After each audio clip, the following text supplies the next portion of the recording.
Kayo po ba mga bossing ko ay isa sa mga maraming pangarap sa buhay? At ito po yung napapansin ninyo na parang napakailap ng swerte. Or kaya po ay masipag po kayong tao pero parang hindi naman po natutupad ang mga pangarap po ninyo. Lalo-lalo na kung ang pangarap po ninyo ay tungkol sa usapin ng pera. Yung bang napakahirap or napakaganit sa inyo ng swerte na parang humihigit ka ng asa lungga para lang ikaw ay swertehin or magkapera.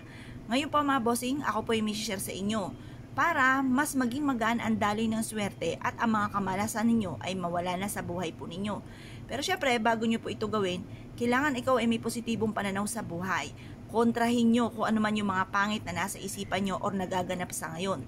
Halimbawa, kasi at totoong buhay po niyan, ay madaling sabihin na maging positibo. Paano nalaman kung dumadaan kayo sa mga pagsubok, di ba? Nakaka-relate po ako dyan. Kaya lang po mga bossing, masasabi ko lamang po sa inyo, kapag minintain nyo ang mga negative na nagaganap po sa inyo, na walang pera, yung mga ganon, na kayo ay may karamdaman, lalong lalala po yan at lalo kayo mawawalan ng pera. Kaya instead na iyan po ang nasa isipan nyo, sabihin nyo po sa sarili nyo, magkakaroon ako ng maraming pera, malalampasan ko to, kaya ko to. Yung mga ganon mga bossing. At malalampasan nyo nga po yan. Mararamdaman nyo na mas magiging magaan ang daloy ng swerte po sa inyo. At kung ano man ang mga pagsubok nyo pinagdadaanan, ay kaagad nyo itong pagdadaanan at hindi nyo po ito tatambayan. Proven po ito na napakaswerte mga bossing. Masasabi ko lamang kung kayo po ay naniniwala at nais po itong gawin, wag na po kayo magpatumpik-tumpik pa, subukan nyo po ito. Ganito po ang paggawa.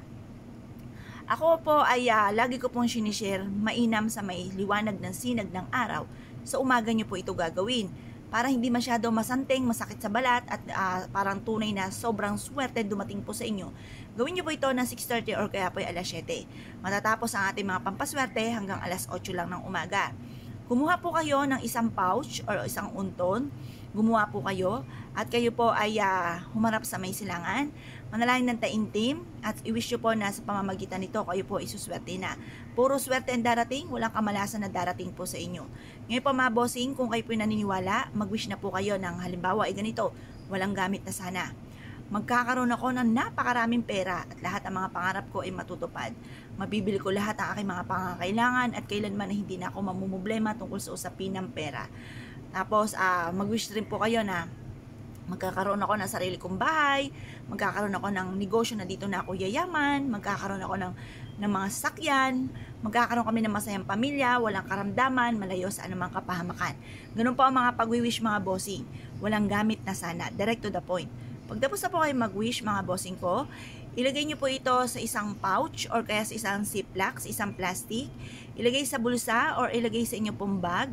Bitbitin kahit saan kayo magtungo at susundan naman kayo ng kaswertihan.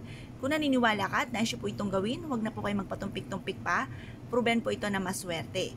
Basta may 100% kang paniniwala, ito po ay mabilis nyong makakamtan. Ngayon po mga bossing, kung kayo po may problema sa pera, double time sa pagkayod, at kung kayo po ay isa sa mga pakaramdam po ninyo ay paborito kayo ng kamalasan, lalo kayong kumapit ng mahigpit sa mahal na Panginoon, at sabayan ng ganito mga pampaswerte at iaadya naman kayo nito kung sa lagi kayo ay suswertiin.